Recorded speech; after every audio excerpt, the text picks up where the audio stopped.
It's the final Pac-12 championship game day. Utah, unfortunately, not involved in it, but on today's episode of Locked On Utes, we're going to be talking about how Utah can put themselves in a position to be in a conference championship game, that being a Big 12 conference championship game in 2024. All that and more on today's Locked On Utes.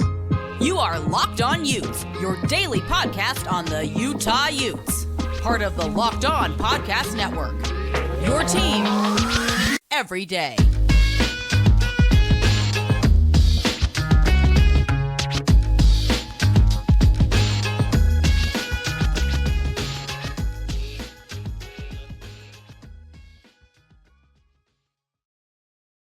Hello, everyone, and thank you for making Locked On Utes your first listen every single day. We are available on all platforms, including YouTube and wherever you may get your podcast. If this is your first time listening to our show, make sure you like and subscribe. Love interacting with all of you in the YouTube comments. Also, can follow us at Locked On Utes on Twitter. Today's episode of Locked On Utes is brought to you by our friends at FanDuel Sportsbook. You can make every moment more right now by using FanDuel because new customers get $150 in bonus bets with any winning $5 moneyline bet. That's $150 if your team wins. Visit FanDuel.com/lockedon to get started. My name is JT Wistrcill, former intern inside the University of Utah Athletic Department. And on today's episode of Locked On Utes, want to just give some thoughts on the Pac-12 championship game a little bit because it is the final one. And by giving my thoughts on that game, I'm talking about not just the past history that Utah has had with it, of course, but Utah also still plays a big role in potential playoff implications because Utah is a quality win for both Oregon and Washington, although not in the eyes of the College Football Playoff Committee at the moment, since Utah not ranked in the top 25. So talk about that. Close with some thoughts on Utah women's basketball. And we are going to do a thing on the men's basketball team as well, just with what they did against Hawaii. But we have to start with talking about how this Utah team can get themselves back into the conference championship game, and not the Pac-12 conference championship game, just a conference championship game, which it will be the Big 12 one in 2024. Because coming into this season, we talked about Utah's chances to three-peat. It's something I predicted was going to happen. I'm sure a lot of you thought it was going to happen. I think I've already seen some people, before the season started, purchase their tickets ahead in Allegiant Stadium, just thinking Utah would be down there. And unfortunately, injuries had another thing to say about that. Now, even if Utah was healthy, definitely still a chance they wouldn't have been in this game because the Pac-12 was loaded this season, was the best conference in college football, I believe, too. SEC right up there as well, though. And I was going to say the Big Ten normally, but the Big Ten was down this year because it was Ohio State, it was Michigan, it was Penn State, and it was everyone else basically. And shout out to Iowa for still finding ways to win. But yeah, and lots of ways to punt, of course, as we know. That's the main thing that they do when they take the field. But talking about this Utah team and how in 2024, I believe they can compete for a conference championship. And, just in general, like how does Utah become a conference contender again?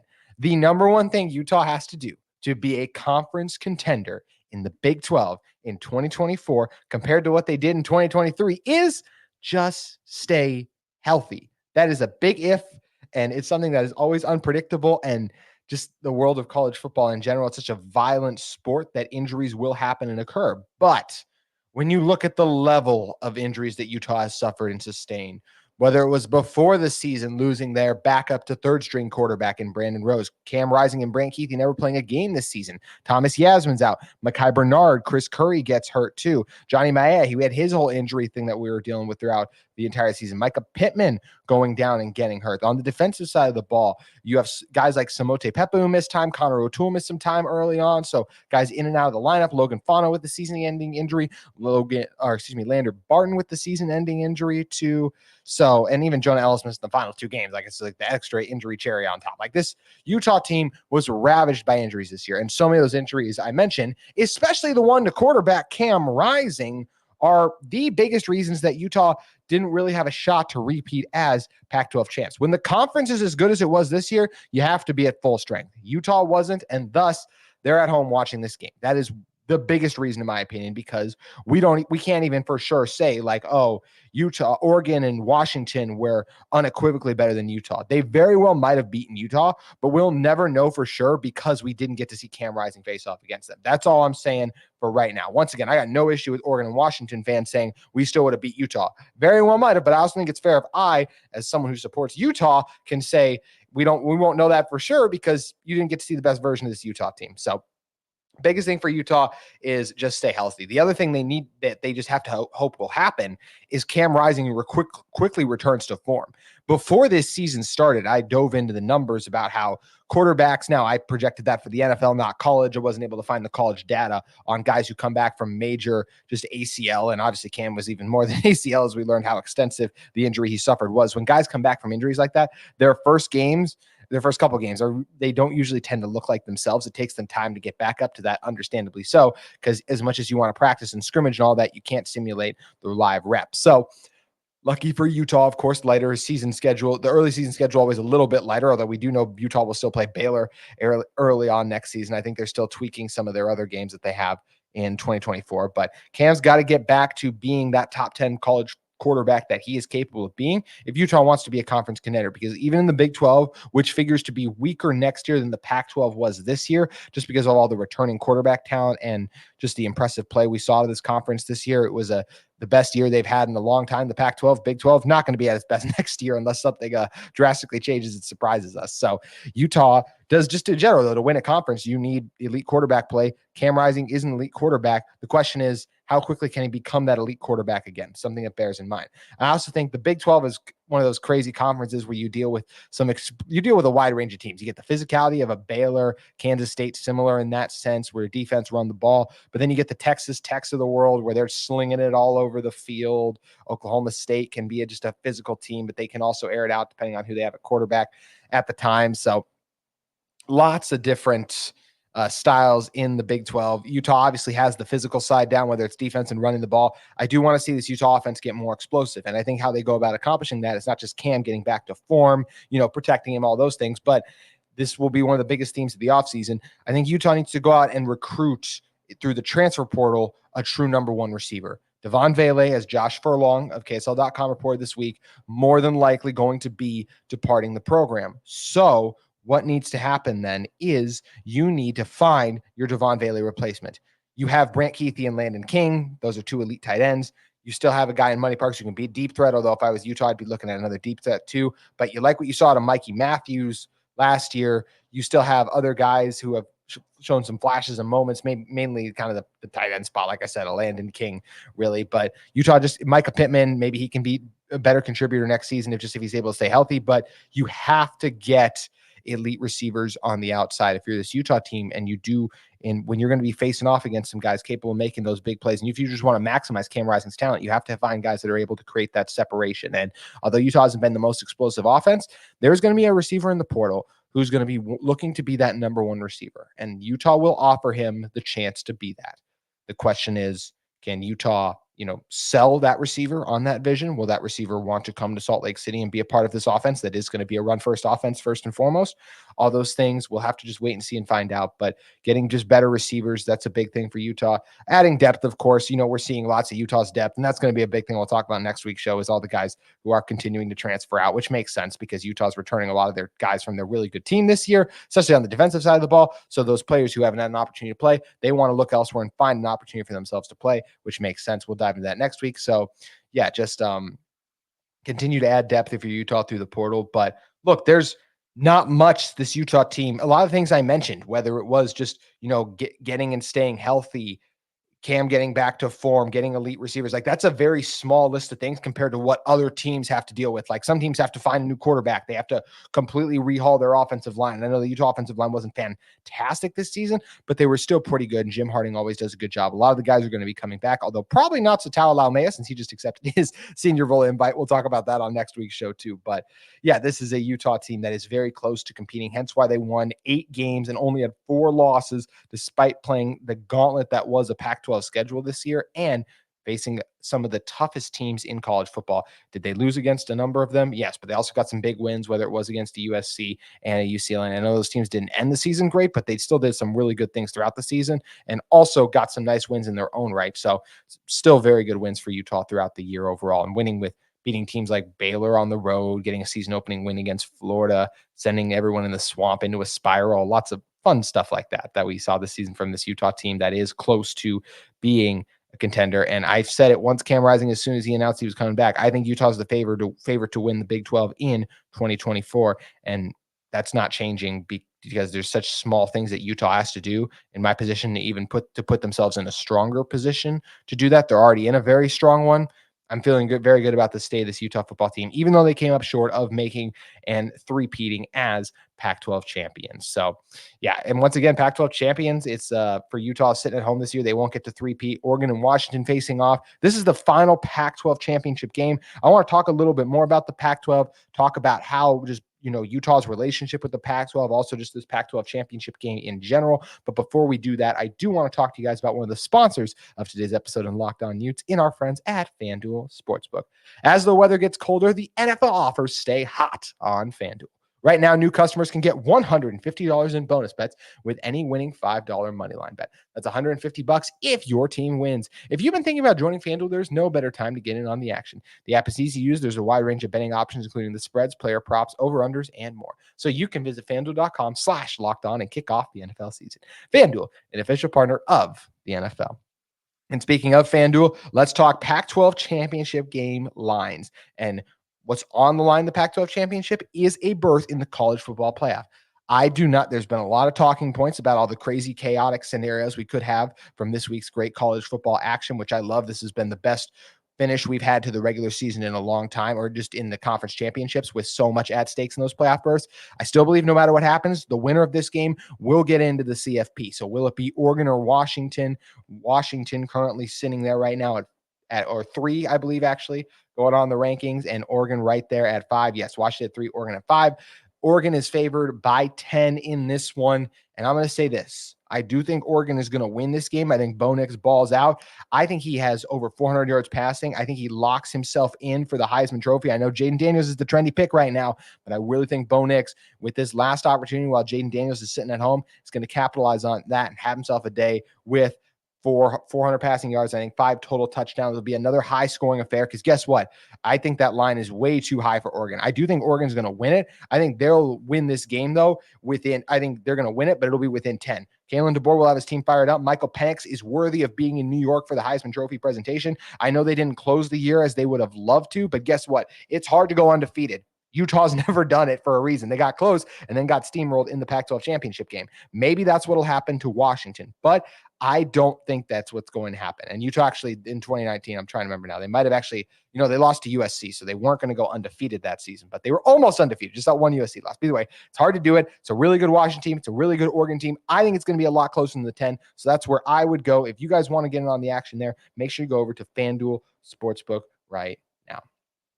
Also, want to remind you guys about an exciting thing we have going on at the Locked On Network, and it's the first ever national 24/7 sports streaming channel on YouTube. Locked On Sports Today is here for your 24/7 covering of the top stories of the day with local experts of Locked On, plus our national shows covering every league. Go to Locked On Sports Today on YouTube and subscribe to the first ever national sports 24/7 streaming channel. Alrighty, coming back in this one, Pac-12 championship, the final game. I just gave you my game breakdown. We'll talk about the odds and the lines for it, but it's crazy. It's sad. It's the end of the era. For those of you watching on YouTube, reckon my little Pac-12 kind of generic thing. It's like when Rob Lowe wore just that plain NFL hat a couple of years ago, and everyone was like, what is Rob Lowe doing? But I got this, I had to rep it for the final time of the final game that 2 Pac-12 teams will play each other, barring some really crazy and chaotic scenario I can't think of in which Oregon and Washington would both make the CFP. I don't think there's a world where that exists, unfortunately, but there's years where they both would have made it in. That would have been fun. But yeah, just to really and we've talked about this a little bit before, but just it is a bummer. As excited I am about some of the new rivalries and matchups in the Big 12, and this was the right and the best move for Utah. In a perfect world, I'm a traditionalist. I like Power 5 conferences. I've loved the Pac-12. I love the rivalries we've built in the Pac-12. Not really as much the Colorado one, but even that was going to get more exciting now that you're taking on Deion Sanders year in and year out. And, losing USC, losing the games against Oregon, losing the games against Washington even, Oregon State, there's Arizona. There's just so many fun rivalries that have developed. And I shouldn't say losing the games against Colorado, like Arizona State, because they'll all be in the Big 12. So I pull back on that. But you do lose the UCLA and all those other big ones I mentioned. And when you think back on this Utah team's ascension to become a team worthy of being selected by the Big 12, and what I mean when I say that is, if Utah did not go on the run of success they had while they were in the Pac-12, I do not think that I think Utah very well likely might not have been invited into the Big 12, and they very well could be sitting in the position that Oregon State and Washington State are in, where, yes, they were in the Pac-12, but they weren't able to evolve themselves into the level of a brand and a team that Utah was. So therefore, they're being left behind. If Oregon State or Washington State had done what Utah did, won back-to-back Pac-12 championships, have consistently been in the Porter Larson of ESPN 700 always does a good job tweeting it out. How many times Utah has been consecutively ranked in I guess it's not consecutively anymore since Utah is not going to finish the year ranked. Maybe barring some chaos in this final week, Utah could crawl back into those rankings. And if they win their bowl game, I bet they'll be in the final edition of the AP Top 25 or whatever poll is the final one they use for that. But either way, this Utah team consistently amongst the best in college football in terms of their production. And that's something that has to be recognized and rewarded. And that's what it was, with an opportunity where they put themselves in a strong enough brand position to the Big 12 wanted Utah. And that doesn't happen without the Pac-12. Without Utah consistently being in the Pac-12 championship game, nearly making the college football playoff in 2019, even though that season didn't end as they hoped, nearly getting in there a couple years earlier when they took on Washington. Yes, they lost in that game, but then what did Utah do? The crazy storyline in season in 2021, Cam Rising started the season on the bench. Charlie Brewer was the guy originally. And then you have Charlie Brewer being pulled. Cam comes in. This team goes on a run. They beat Oregon at home. Oregon was the third ranked team at the time. Oregon's still a top 10 team when they face off against Utah again in Las Vegas South, which would end, or just Rice-Eccles Stadium South, which of course was Allegiant Stadium. Utah wins their first ever Pac-12 championship. Winning one is nice. Can you do it again? Utah absolutely did. The next season, beating a USC team that was once again top 5 ranked. What a thrilling game. Still, I think the most fun game I've ever been a part of at Rice-Eccles Stadium. That Oregon won the year before is close, but I'm always going to be a sucker for a close, great game. And that was the best close game that I saw inside Rice-Eccles Stadium during my time at Utah. And also when you're looking at this, and then going on to beat Utah or USC once again. And that's Caleb Williams beating a guy who's won a Heisman Trophy. Utah now 3-0 against Caleb, which is crazy. And 4-0 in their last matchups against USC, which is just cool to say in general too. But beating brands like Oregon, like USC, Utah had beat up on UCLA a lot before the Bruins had gotten them last year. And then Utah, of course, got them back again this year, thanks to that dominant defensive performance we saw from Utah.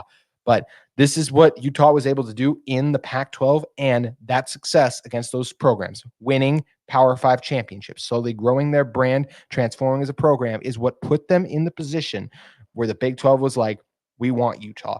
This is an elite football program. Yes, everyone wants the biggest brands first, the USC, the Oregons, all of those things. But everyone also likes a winner, and that's what Utah is. And Utah has beaten those big brands. They've beaten USC. They beat Oregon. They beat both of those teams twice in those consecutive seasons in 2021 and 2022. I understand Oregon got Utah this year, but once again, Utah's made out pretty well against some of the top football programs in the nation in terms of just their brand power and representation. So it's been a fun ride for Utah as a member of the Pac-12. I'm disappointed to see it close. I would highly recommend all of you guys to watch the game tomorrow night. I think it's going to be an electric one. I know high school basketball, of course, underway in Utah as well. So I'm sure a lot of you will be going out to some of those games too, and lots of other fun stuff always going on in Salt Lake City. But man, just the last Pac-12 championship game. What does everyone say? Don't be sad because it's over, be glad because it happened, because the Pac-12 has been huge for Utah's growth. It's been great to be a part of the conference, form these rivalries, and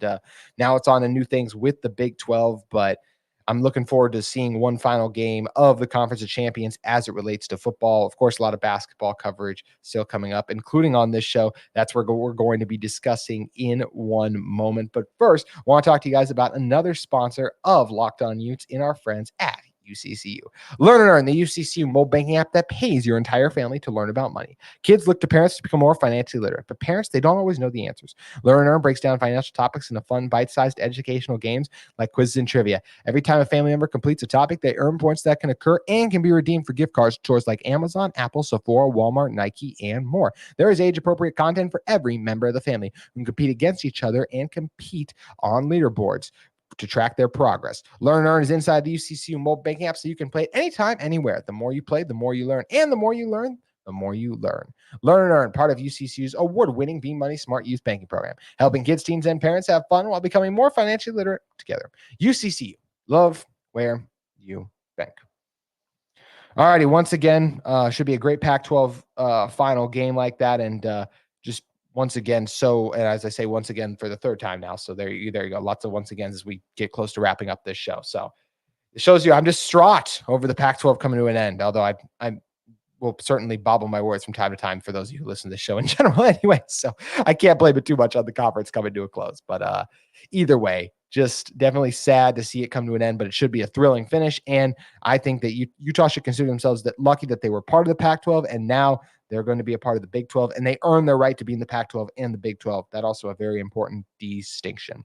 All right, let's close it out with some thoughts on the Utah basketball programs. Let's start with the women's basketball team. I know they had that early season loss to Baylor, but since they have been taking care of business against the Carroll Fighting Saints, who they recently played, Utah scored 100. They scored over 20 in every single quarter in the game. Alyssa Peely had 21, Jenna Johnson 15, Gianna Neepkins 19. Ross had 16 off the bench too. Lynn Roberts has this team rolling. Utah 6-1 overall on the season, and they continue to take care of business. This was a day game as well. You got some of the elementary students up there too. So I was reading some of the reports from the various beat writers about what a ruckus environment it was. I thought that was always fun and cool to see. But yeah, this is a Utah women's basketball team that is going to be elite. They're ranked 12th. They fell a little bit. They had that early season loss. It's understandable why. Utah will have more than enough of a good opportunity to continue to get themselves highly ranked, because it's a long time till those selection shows in March, and Utah is placed in the Pac-12, one of, if not the toughest basketball conference when it comes to women's basketball. So I'm still feeling good about the Utah women's basketball team. Whether you're talking about elite guard play by Izzy, Gianna just crossed 1,000 career points too. Shout out to her. Jenna Johnson, a nice forward. Kenny McQueen, we know she can do some nice things as well. Had 6 assists in the game against the Saints. And Peely, being the force that she is inside, also able to knock down some threes, went 3 of 3 in this game too. And we know Utah has that depth off the bench too. So really liking the way this team is rolling currently. And this is a Utah women's basketball team, mentioned 6-1. So they also picked up a win recently, beating Merrimack, who they defeated them 98-34 in that game. And that's goes on top of like the before that, Eastern Kentucky, they scored 117 points. Like, this is a Utah offense that's so just